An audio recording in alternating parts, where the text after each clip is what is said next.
উইপোকা, তেলাপোকা, ছারপোকা ও ইঁদুরের সমস্যা আর নয় দুশ্চিন্তা। আজই ডাকুন ওয়ান বেঙ্গল পেস্ট কন্ট্রোলকে, কল করুন। মোহাম্মদ আলী রিপন, আপনার কাছ থেকে একটু শুনবো, আপনি আমাদের দর্শকদেরকে যদি কোনো পরামর্শ দেন। আসলে একটা বিল্ডিং এ 20টা বা 50টা ফ্ল্যাটও থাকে, সেক্ষেত্রে তাদের একটা ওনার্স অ্যাসোসিয়েশন থাকে।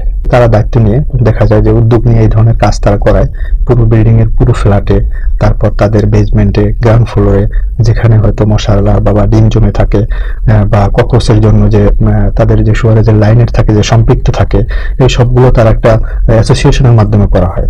ইন্ডিভিজুয়ালি আলাদা আলাদা একটা বাসায় করালে এর আউটপুটটা তেমন একটা বেশি আসবে না। দেখা যায় আমরা এটা করে থাকি গ্যারান্টি সহকারে। একটা বাসার জন্য কেমিক্যাল এটা ট্রিটমেন্ট করলে দেখা যায় 4 মাস 6 মাস এরকম হয়ে থাকে, ভালো থাকে। কিন্তু টোটাল বিল্ডিং যদি কমপ্লিট করা হয়, এই পেস্ট কন্ট্রোল করা হয়, তাহলে সেখানে মিনিমাম 1 ইয়ার্স এর মতো তারা সেফ থাকতে পারে আর। আচ্ছা, অনেক ধন্যবাদ আমাদের সাথে থাকার জন্য।